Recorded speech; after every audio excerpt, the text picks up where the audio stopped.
Alright, tetrapod limb development के बारे में आज अपन लोग स्टडी करेंगे।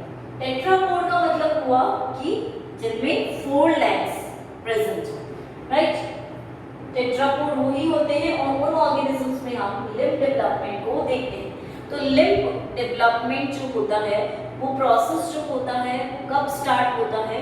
एम्ब्रियोनिक स्टेज में। एम्ब्रियो जब फॉर्म कर रहा है, फंक्शन कर रहा है, उस स्टेज में हम बोलते हैं लिम्ब डेवलपमेंट स्टार्ट होता है, राइट। तो टेट्रापोड्स में लिम्ब के डेवलपमेंट को स्टडी करें। अब लिम्ब्स अगर बोले हम तो 2 प्रकार के होते हैं, 2 टाइप्स के होते हैं। एक होते हैं फोर लिम्ब्स, एक होते हैं हाइंड लिम्ब्स। ठीक है, फोर लिम्ब्स आगे की तरफ प्रेजेंट होते हैं, हाइंड लिम्ब्स पीछे की तरफ प्रेजेंट होते हैं। तो इस बेसिस पर हम बोल रहे हैं कि किस तरह से यहाँ फोर लिम्ब्स और हाइंड लिम्ब्स बन रहे हैं, उसके डेवलपमेंट पैटर्न को अपन लोग देखें। ठीक है, सबसे पहले हम बोलते हैं कि पैटर्न फॉर्मेशन जो होता है, ठीक है, हम बोलते हैं पैटर्न फॉर्मेशन नाम की चीज होती है जो कहाँ होती है? एम्ब्रियोनिक सेल के अंदर होती है और एक स्पेटियल अरेंजमेंट को करवाती है, राइट। एक स्पेटियल अरेंजमेंट करवाने की कोशिश करती है। दैट मींस पैटर्न जो है वो फॉर्म हो रहा है, किस स्टेज में फॉर्म हो रहा है? एम्ब्रियोनिक स्टेज में ही। एम्ब्रियोनिक सेल्स जहां प्रेजेंट होते हैं वहीं पे ये पैटर्न फॉर्मेशन रहता है।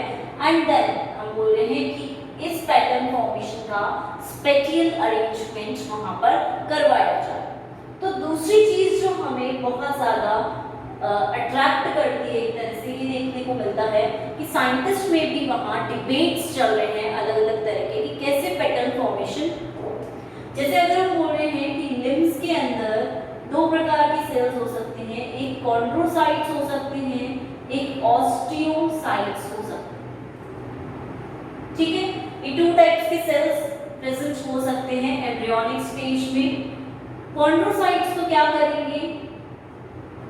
कार्टिलेज का फॉर्मेशन कराएंगे और हमारे जो ऑस्टियोसाइट्स हैं ये बोन्स का फॉर्मेशन करवाते हैं। तो अलग अलग स्ट्रक्चर्स अलग अलग चीजों को बना रहे हैं। और लिम्ब की अगर हम बात करते हैं तो इनके अंदर कार्टिलेज वाली संरचना भी होती है और बोन्स जैसे स्ट्रक्चर्स भी देखने को आसानी से मिलते हैं। ठीक है, तो दोनों चीजें हमें लिम्ब में मिलेगी। एक स्पेटियल अरेंजमेंट का मतलब क्या हुआ यहाँ पर कि जो अरेंजमेंट है वो बहुत ज्यादा प्रॉपर तरीके से, ठीक है, ऐसा नहीं है कि शोल्डर आगे की तरफ बन रहा है और ये जो फिंगर्स है यहाँ बन रही है, ऐसा नहीं है। अरेंजमेंट बहुत प्रॉपर तरीके से है और आगे की तरफ बिल्कुल प्रॉपर तरीके से अरेंजमेंट हो रहा है, तो उसको हम बोलते हैं स्पेटियल अरेंजमेंट। अब साइंटिस्ट के माइंड में ये क्वेश्चन भी आता है जब वो टेट्रापोड लिम्ब डेवलपमेंट को स्टडी करते हैं, बहुत सारे जीन्स को देखते हैं, तो उनके माइंड में जब तक उन्होंने जीन्स को स्टडी नहीं किया था उससे पहले ये क्वेश्चन आया कि ये लिम्ब डेवलपमेंट होता कैसे, कि ऐसा क्यों हो रहा है कि आगे की जगह पे फोर लिम्ब ही बन रहा है और पीछे की जगह पे हिंड लिम्ब ही बन रहा है।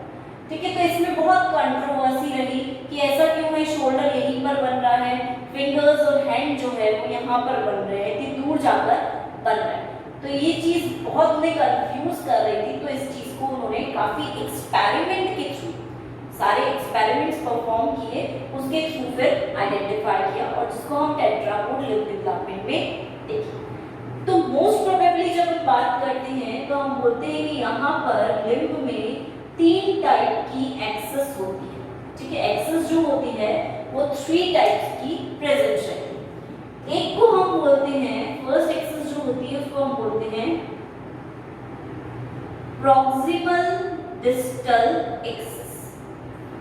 ठीक है, प्रॉक्सिमल का मतलब होता है बिल्कुल ही पास में, डिस्टल का मतलब होता है काफी ज्यादा दूर की तरफ जो प्रेजेंट। प्रॉक्सिमल मतलब बिल्कुल पास, समीप में, डिस्टल डिस्टेंस पे, बहुत दूर, उपस्थित। और इसमें अगर हम बात करते हैं तो इसमें हमारा आता है shoulder and hand, shoulder to hand. जब शोल्डर की बात करेंगे तो वो हमारी बॉडी एक्सेस के जस्ट पास में है, इसलिए प्रॉक्सिमल पार्ट कहलाएगा। और हैंड जो है वो हमारी बॉडी एक्सेस के काफी दूर है, इसलिए ये डिस्टल पार्ट कहलाता है। ठीक है, तो जब हम संरचना देखते हैं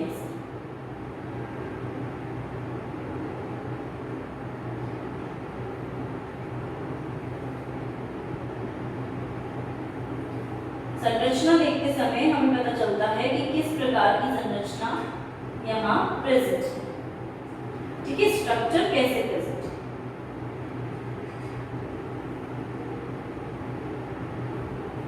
सपोज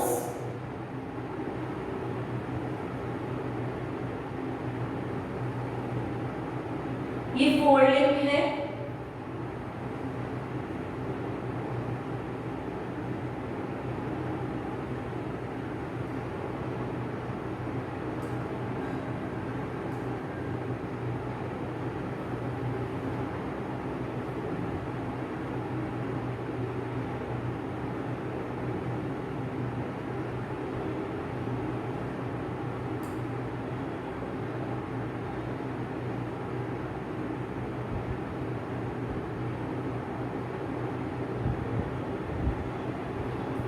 ठीक है, इस तरह से संरचना यहाँ देखने को मिलेगी। ये हम बात कर रहे हैं किसकी, फोरलिंब की, राइट। और यहाँ पर हम बात कर लेते हैं हाइंड लिंब की।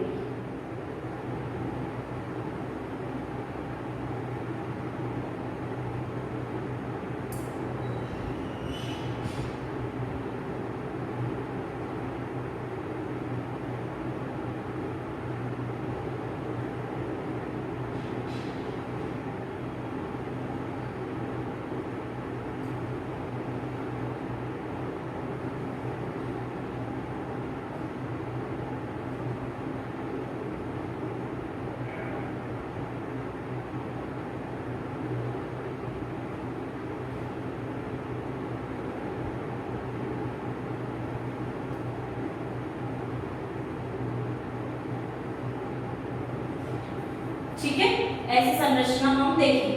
तो जब हम फोरलिंब की आगे की तरफ की लिंब की बात करते हैं तो ये तो क्या हुआ, ह्यूमरस हुई।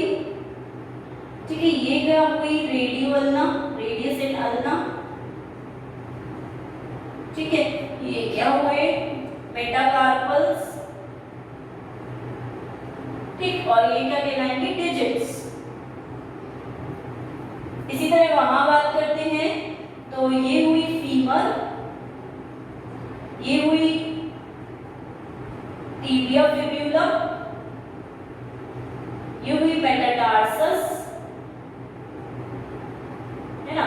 और ये नीचे आगे की तरफ जो होंगे ये कहलाएंगे टार्सस, और यहाँ पर ये कार्पल्स कहलाते। ठीक है, तो इस तरह की संरचना दोनों में देखने को मिलेगी। अब हम इसी पार्ट को 3 पार्ट्स में डिवाइड करते हैं साइंटिस्ट के अकॉर्डिंग। इसको हम बोलते हैं स्टाइलोपोड। ठीक है, इन दोनों के जो मिक्सचर के भाग हैं उनको हम बोलते हैं ज़्यूगोपोड, और इनको हम बोलते हैं डिजिट्स और मेटाकार्पल्स को मिला के ऑटोपोड, राइट। सेम चीज वहां देखने को मिलेगी। फीमर वाले भाग को हम बोलेंगे स्टाइलोपोड, टिबिया फिब्यूला वाले भाग को बोलेंगे ज़्यूगोपोड, और मेटाटार्सल और इस वाले भाग को बोलेंगे टार्सल मेटाटार्सल को ऑटोपोड। ठीक है, इसका मतलब क्या हुआ कि हम मोस्टली क्या कर रहे हैं, पहली एक्सिस को प्रॉक्सिमल डिस्टल एक्सिस में बोल रहे हैं, जो कि शोल्डर हैंड की तरफ है, राइट। और अगर हम हिंडलिंब की बात करेंगे तो यहाँ पेल्विक गर्डल होती है, उससे नीचे फुट तक। तो पेल्विक गर्डल क्योंकि बॉडी के पास होती है, इसलिए जो लेग होगा इनका वो ये वाला भाग प्रॉक्सिमल, ये वाला भाग डिस्टल दूर की तरफ जा रहा है, इसलिए ये वाला भाग डिस्टल कहलाएगा। दूसरी चीज, इन भाग को, इस एक्सिस को हम 3 पार्ट्स में डिवाइड करते हैं, चाहे फोरलिंब की बात करेंगे चाहे हाइंड लिंब की। स्टाइलोपोड, ज़्यूगोपोड एंड ऑटोपोड। और स्टाइलोपोड में आते हैं ह्यूमरस एंड फीमर, ज़्यूगोपोड में आएंगे radius ulna and tibia fibula, और ऑटोपोड में आएंगे metacarpals, carpals and metatarsals and tarsals. ठीक है, तो ये नाम इस तरह से तरह से ये अरेंज है। स्टाइलोपोड प्रॉक्सिमल पार्ट है, ऑटोपोड डिस्टल दूर वाला भाग है, और ये यूगोपोड जो है वो बीच वाला, मध्य वाला, मिडिल वाला पार्ट हो गया। ठीक है, इसको हम ऐसे भी याद कर सकते हैं शॉर्ट फॉर्म में SZA। इसे याद रहेगा हमेशा कौन सा पहला भाग है, कौन सा आखिरी भाग। SZA। ठीक है, अब दूसरी एक्सिस की बात करें।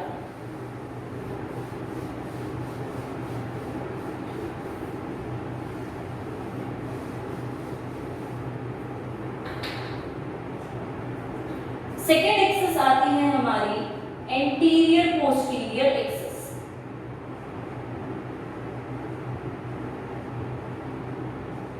जिसका मतलब क्या हुआ कि एंटीरियर मतलब फ्रंट भाग, पोस्टीरियर मतलब बैक भाग, बैक वाला जो पोर्शन होता है, पीछे वाला जो पोर्शन। ठीक है, एंटीरियर भाग में हमारा क्या आता है, थंब आता है। ठीक है, और पोस्टीरियर भाग में लिटिल फिंगर आएगी। ठीक है, तो हैंड में जब हम फिंगर्स के अरेंजमेंट की बात करते हैं तो वहां पे भी हम एक्सेस देखते हैं कि थंब से एंटीरियर पार्ट स्टार्ट होता है और पोस्टीरियर पार्ट पिंकी फिंगर जो होती है वहां पे जाके एंड होता है। तो इस तरह से एंटीरियर पोस्टीरियर एक्सेस बताई जाती है। फ्रंट एंड बैक एक्सेस किस तरह से, सिर्फ हम लिम्ब डेवलपमेंट की बात कर रहे हैं, लिम्ब के ही एक्सेस पढ़ेंगे। ठीक है ना, यहाँ हम बॉडी के एक्सेस नहीं पढ़ रहे, यहाँ सिर्फ हम हाथ के एक्सेस पढ़ रहे हैं और लेग के एक्सेस पढ़ रहे हैं। ठीक है, तो thumb anterior, little finger posterior access में आती है। ठीक है, ऐसे ही लेग में हो जाएगा। लेग में जो थंब पोर्शन है वो एंटीरियर में, लिटिल फिंगर पोर्शन जो है बिल्कुल स्मॉल फिंगर जो है, पिंकी फिंगर भी जिसे हम बोलते हैं, तो उसको हम पोस्टीरियर भाग में रखें। ठीक है, तीसरी एक्सिस जो होती है वो होती है हमारी डॉर्सल वेंट्रल एक्सिस।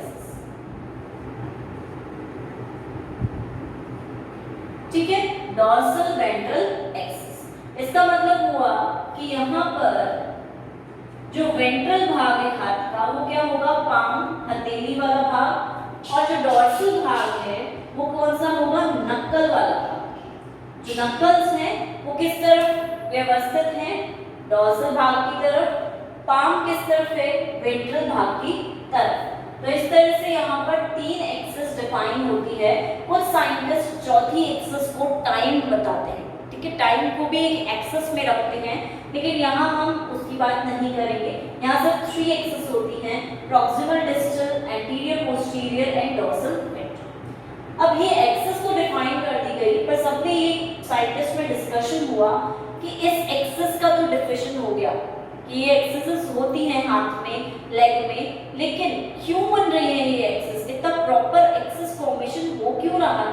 तो उसके पीछे रीजन क्या बताया गया कि वहां पर कुछ प्रोटीन्स ऐसे होते हैं जिनके कारण जो जहां पर एक्सप्रेस होंगे उसके अकॉर्डिंग एक्सिस में डिफरेंशिएशन हो पाए।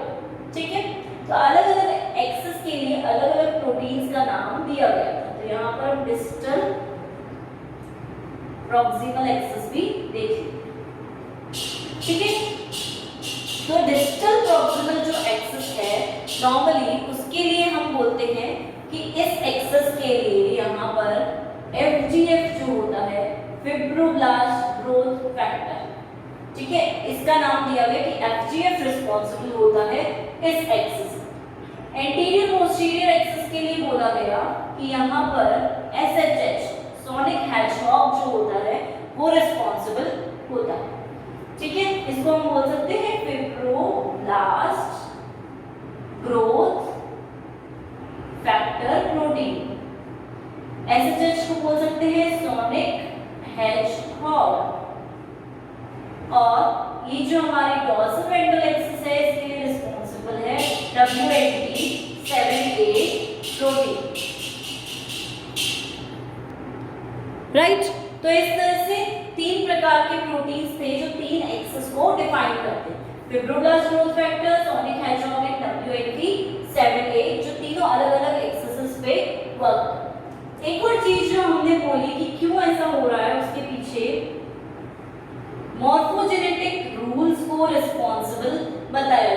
कि मॉर्फोजन मतलब क्या हो रहा है, एक स्ट्रक्चर का फॉर्मेशन हो रहा है, तो इसके पीछे कुछ रूल्स होते हैं।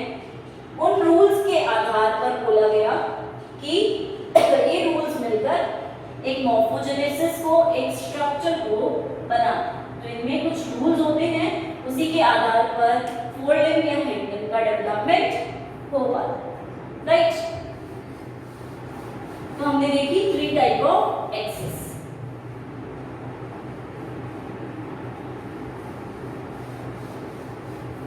दूसरी बात करते हैं हम formation of lymph bud.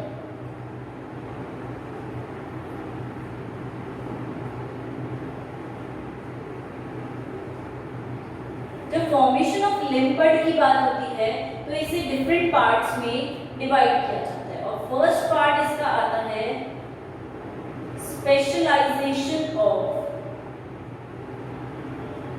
Lymph fields, right. आधार क्या होगा इसका, Hox genes and retinoic acid.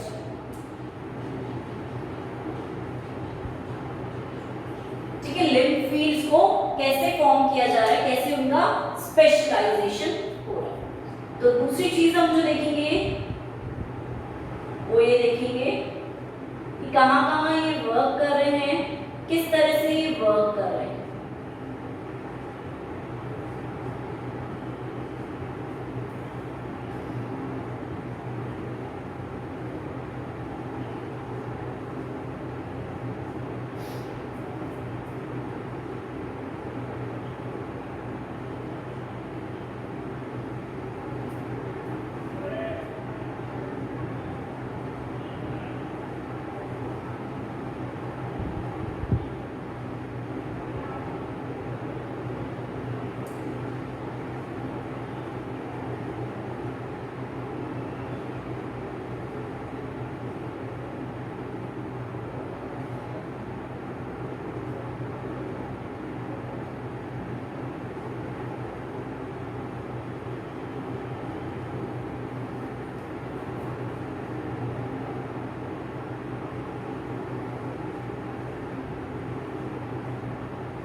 Right, तो इस तरह का फॉर्मेशन यहाँ देखने को हमें मिलेगा।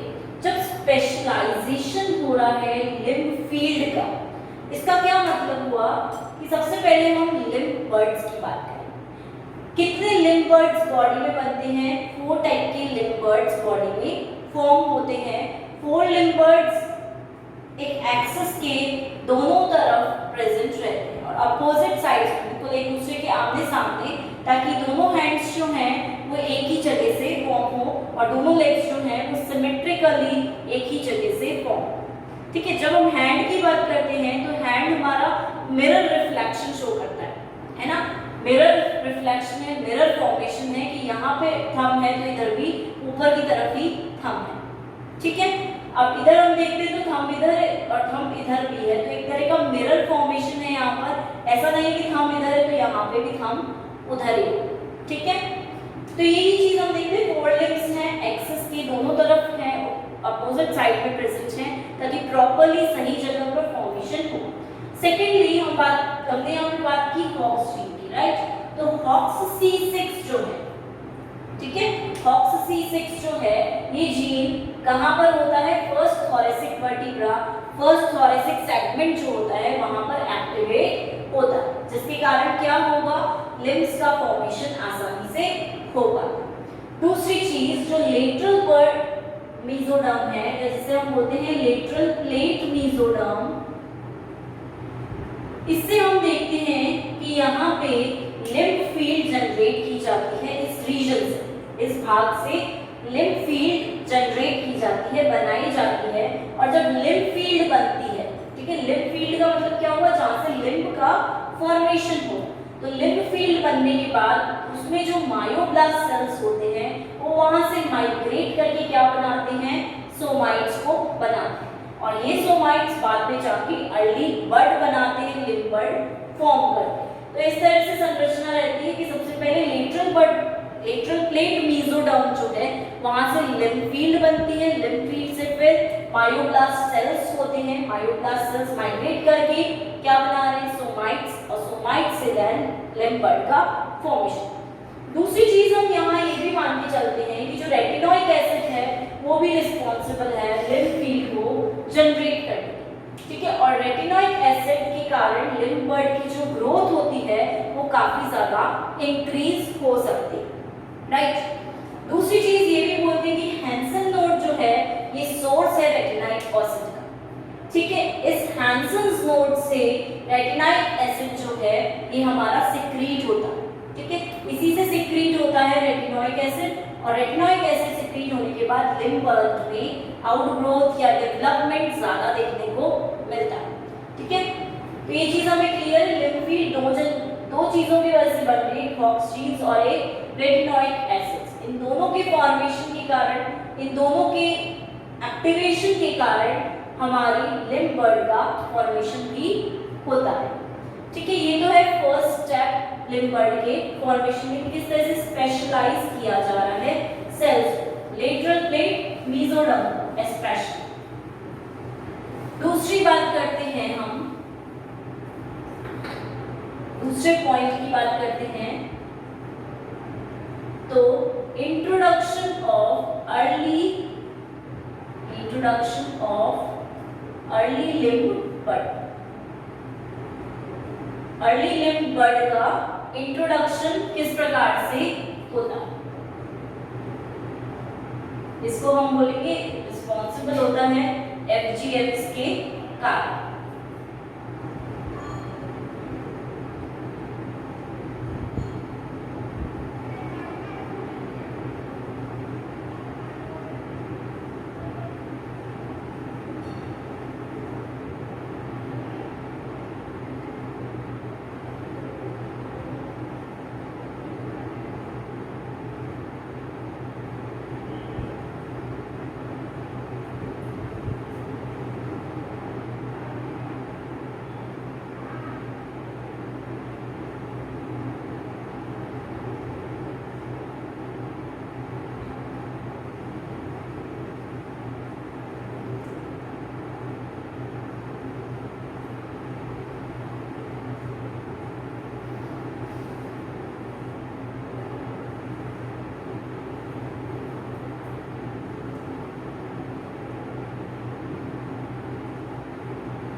अर्ली लिम्फ बड डेवलपमेंट वो किसकी वजह से रहा है, FGFs की वजह से। FGF जो है फिब्रोब्लास्ट ग्रोथ फैक्टर्स जो हैं वो रिस्पांसिबल होते हैं लिम्फ बड के डेवलपमेंट के। तो मेसेनकाइम सेल्स जो हैं वो सोमाइट को बना रहे हैं और लिम्फ फील्ड्स जो थी हमने देखी थी जनरेट हो रही थी, ठीक है। लेटरल प्लेट मेसोडर्म जो है ये रिस्पांसिबल होता है किसके लिए, लिम्फ बड को फॉर्म करने के लिए, ठीक है। और यहाँ पर लिम्फ बड के प्रीकर्सर्स प्रेजेंट होते हैं, ठीक है। लिम्फ बड के प्रीकर्सर्स प्रेजेंट होते हैं, प्लस इसी के साथ मसल प्रीकर्सर्स भी वहां पर प्रेजेंट रहते हैं जो आगे जाकर मसल्स को बनाएंगे। प्रीकर्सर का मतलब ये होता है कि इसकी पूर्व अवस्था है जो आगे जाकर इसी अवस्था को फॉर्म करेगी, इसका फॉर्मेशन करेगी। लिम्बर्ड प्रीकर्सर मतलब पूर्व अवस्था आगे जाकर लिम्बर्ड को बनाएगी। तो इस तरह से यहाँ पर दो प्रकार के प्रीकर्सर सेल्स कोशिकाएं उपस्थित रहती हैं। ये दोनों ही प्रकार की जो पूर्ववर्ती कोशिकाएं ये कहाँ आ जाती हैं? एपिडर्मल टिश्यू जो प्रेजेंट होता है फ्लैंक फॉर्म में, उसके नीचे की तरफ आकर एक्यूमुलेट हो जाती हैं, इकट्ठी हो जाती हैं दोनों प्रकार की सेल्स। ठीक है, प्रीकर्सर सेल्स। अब एक्यूमुलेशन होता है तो क्या होता है, धीरे धीरे दोनों एक्यूमुलेट हो रही है, एक जगह पर इकट्ठी हो रही है, तो वहां क्या हो रहा है, एक सर्कुलर बल्ज बन रहा है। ठीक है, और उस सर्कुलर बल्ज के कारण लिम्बर्ड बन रही है। तब लिम्बर्ड जैसी फॉर्मेशन यहाँ पर हो रही है एपिडर्मल टिश्यू की जस्ट नीचे की तरफ आकर। अब हम यहाँ बोलते हैं कि FGF10 जो होता है ये क्या करता है, एक्टोडर्म और मेसोडर्म के बीच में कांटेक्ट बनाने में हेल्प करता है। एक प्रकार का प्रोटीन है जो कि एक्टोडर्म मेसोडर्म के बीच में जो कांटेक्ट हो रहा है वो इसी के कारण हो रहा है, और इस कांटेक्ट के कारण एक प्रॉपर फोल्ड लिम्ब या हिंड लिम्ब बन पा रहा है। ठीक है, क्योंकि मिलना किसको है, दोनों को ही है, एक्टोडर्म को भी मिलना है, मेसोडर्म को भी मिलना है, तभी मसल्स का फॉर्मेशन होगा, तभी बोन्स एग्जैक्टली बन पाएंगी। तो सारी चीजों को मिलने के लिए कनेक्टिव टिश्यू, ब्लड वेसल्स सारी हुई बनती है लिम्ब में, तो इसलिए इन दोनों के बीच में कनेक्शन एस्टेब्लिश किया जाता है FGF10 की प्रेजेंस में। और FGF10 की प्रेजेंस में अगर यहाँ पर कनेक्शन हो जाता है तो ये प्रॉपर फॉर्मेशन करता है। ये चीज हमने देखी हुई है कि हमने बाहर से FGF10 जब दिया तो प्रॉपर हिंड लिम्ब या फोल्ड लिम्ब का डेवलपमेंट ऑब्जर्व किया गया। इसका मतलब यही हुआ कि इन दोनों के बीच में कांटेक्ट कराने में इसका बहुत बड़ा रोल होता है, और अर्ली लिम्ब बर्ड को इंड्यूस कराने में भी इसका बहुत बड़ा योगदान हम कह सकते हैं होता है। ठीक है, तीसरा पार्ट इसमें हम देखेंगे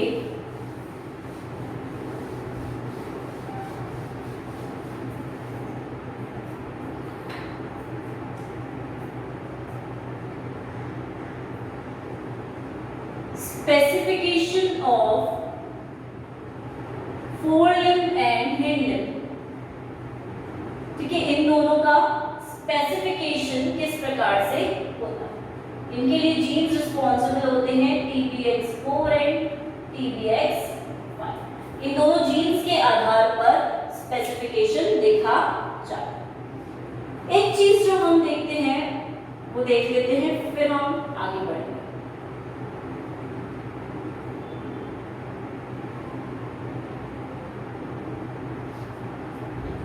ये हम नॉर्मली बात कर रहे हैं।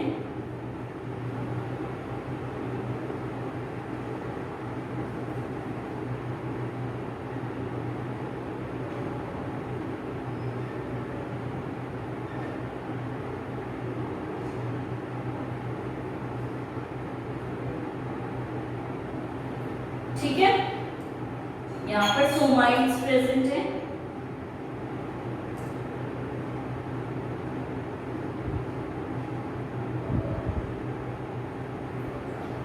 इस भाग की बात करेंगे, ये बर्ड है। ठीक है, यहाँ पे बात करेंगे, ये भी एक बर्ड है। ठीक है, बर्ड है, लिम्ब बर्ड का फॉर्मेशन हुआ है फोर लिम्ब और हिंड लिम्ब के लिए। यहाँ देखेंगे फोर लिम्ब बर्ड, यहाँ देखेंगे हाइंड लिम्ब बर्ड। राइट, इस बर्ड से किसका फॉर्मेशन होगा, फोर लिम्ब का ही।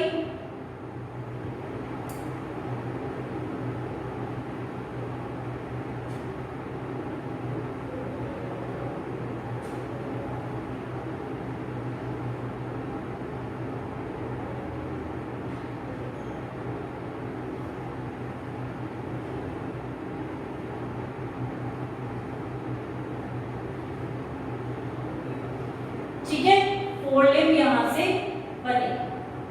वही humerus, radius ulna, carpals, metacarpals, digits, तो तो फोरलिम्ब का फॉर्मेशन हुआ और यहाँ पर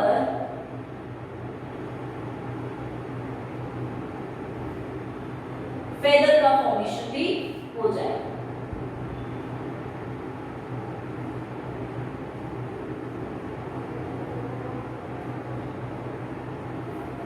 ठीक है, वहीं अगर हम हिंडलिम्ब की बात करेंगे तो हिंडलिम्ब में बैक पोर्शन का फॉर्मेशन होगा, तो इस प्रकार से ये भी फॉर्म हो जाए।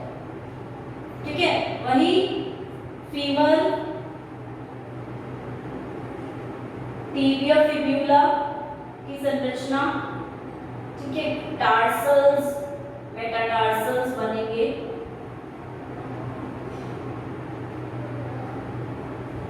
तो क्या बना यहाँ पर हिंड लिम्ब, हाइंड लिम्ब की संरचना बन जाती है।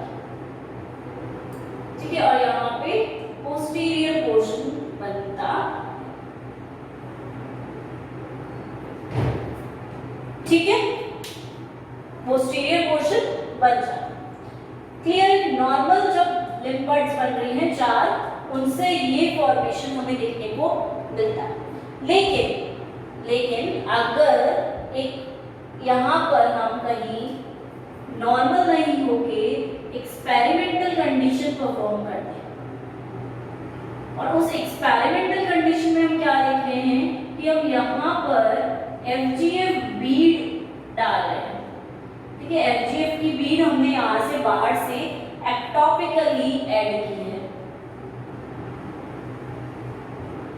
एडेड। ठीक है, एक्सपेरिमेंट करते टाइम तो हमने क्या देखा कि ऊपर वाली फोरलिम्ब से तो यही बन रहा है फोरलिम्ब, नीचे वाली जो बड है उससे हिंडलिम्ब बन रहा है और इस तरह की संरचना देखने को मिल रही है।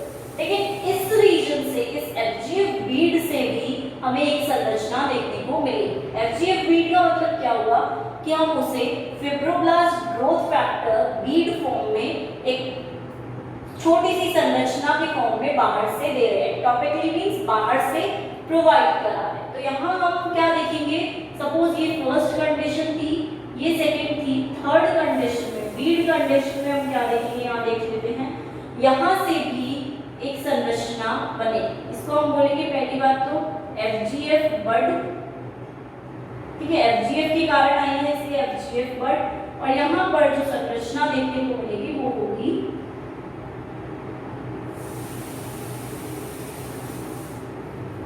कुछ इस प्रकार।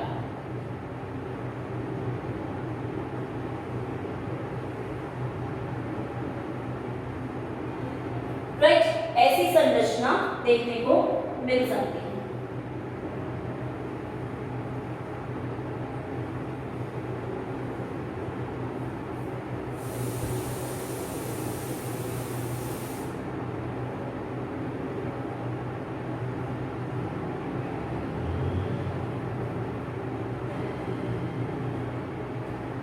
जहां पर हम देखेंगे कि दोनों ही प्रकार की संरचनाएं देखने को मिलेगी। ठीक है, मतलब आधा पार्ट फोरलिम्ब का, आधा पार्ट हिंडलिम्ब का। तो इसका मतलब ये हुआ कि दोनों बन रहे हैं और यहाँ पर हमें फेदर्स भी देखने को मिलेंगे। ठीक है, और हिंडलिम्ब का पार्ट भी देखने को मिलेगा। ठीक है, तो FGF बड के कारण दोनों फॉर्मेशन देखने को मिले। ठीक है, ये चीज हमने देखी। अब ये तो नॉर्मल और एक्सपेरिमेंटल कंडीशन हमने देखी। ठीक है, अब एक चीज जो देखने को मिलती है हमें वो ये कि ये दोनों जीन्स कैसे यहाँ पर रिस्पॉन्सिबल होते। तो नॉर्मली अगर हम बात करें तो फोरलिम्ब के लिए कौन रिस्पॉन्सिबल होता है, हमारा TBX5। ठीक है, और जो हिंडलिम्ब फॉर्मेशन है उसके लिए क्या रिस्पॉन्सिबल होता है, TBX4। ठीक है, उल्टा होता है, फोरलिम्ब के लिए बड़ा वाला, हिंडलिम्ब के लिए छोटा वाला जो जीन है, नंबर जिसका छोटा है वो रिस्पॉन्सिबल होता है, अगर ये पीछे की तरफ है। दूसरी चीज, जहां पे जिस संरचना में जो वाला जीन एक्सप्रेस होगा वो ही चीज वहां बनेगी। मतलब अगर हम बोले पीछे की साइड बैक साइड में TBX5 एक्सप्रेस होता है सपोज, तो बनेगा फोरलिम्ब। और अगर आगे की तरफ TBX4 एक्सप्रेस हो जाता है तो क्या बनेगा, हाइंड लिम्ब। तो ये डिपेंड कर रहा है सिर्फ और सिर्फ इन दोनों जीन्स पर कि कैसी संरचना बनेगी। ठीक है, एक और चीज जो देखने को मिलती है, अगर हम एक्सपेरिमेंट के बेसिस पर FGFB को फोरलिम्ब के पास में डालते हैं, ठीक है, तो हमें दो फोरलिम्ब देखने को मिल सकते हैं। ठीक है, अगर हम एक्सपेरिमेंट के थ्रू हिंडलिम्ब के पास में प्लेस करते हैं इस FGF बीड को, तो हमें क्या होगा, दो हिंडलिम्ब नॉर्मली देखने को मिलेगी, डबल हो जाएगी इसकी संरचना।